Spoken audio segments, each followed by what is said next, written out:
ഇന്ന് നമുക്കൊരു കത്തിരിക്ക ചമ്മന്തി ഉണ്ടാക്കുന്നത് കാണാമേ.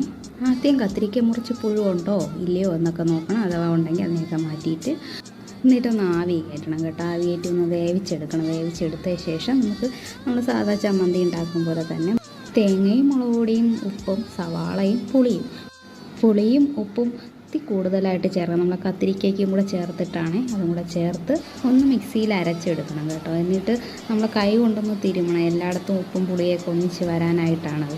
എന്നിട്ട് ഈ അവിച്ച് വെച്ചിരിക്കുന്ന കത്തിരിക്കയിലോട്ട് നമ്മൾ ഈ മിക്സ് ചെയ്ത് വെച്ചിരിക്കുന്ന ചമ്മന്തി അതിലോട്ട് നിറയ്ക്കുക. നന്നായിട്ട് നിറച്ച് അതിനെ ഉരുട്ടി ഒതുക്കിയെടുക്കുക. അപ്പോൾ അതെല്ലാം ഇങ്ങനെ പൊളിഞ്ഞു പോവാതിരിക്കും.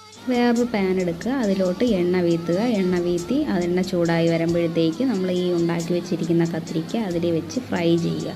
നന്നായിട്ട് ഫ്രൈ ചെയ്തെടുക്കുക. തിരിച്ചും മറിച്ചും ഒക്കെ ഇട്ട് അതിനെ വേവിച്ച് എടുക്കുക. ഈ ഒരു കത്തിരിക്ക ചമ്മന്തി തന്നെ ധാരാളമാണ്. നമുക്ക് ഒരു പറ ചോറ് തിന്നാനായിട്ട് വേറെ കറികളൊന്നും നമുക്ക് ഉപയോഗിക്കേണ്ട ആവശ്യമേ ഇല്ല. നല്ല സ്വാദോടെ തിന്നാൻ പറ്റിയ കത്തിരിക്ക ചമ്മന്തി.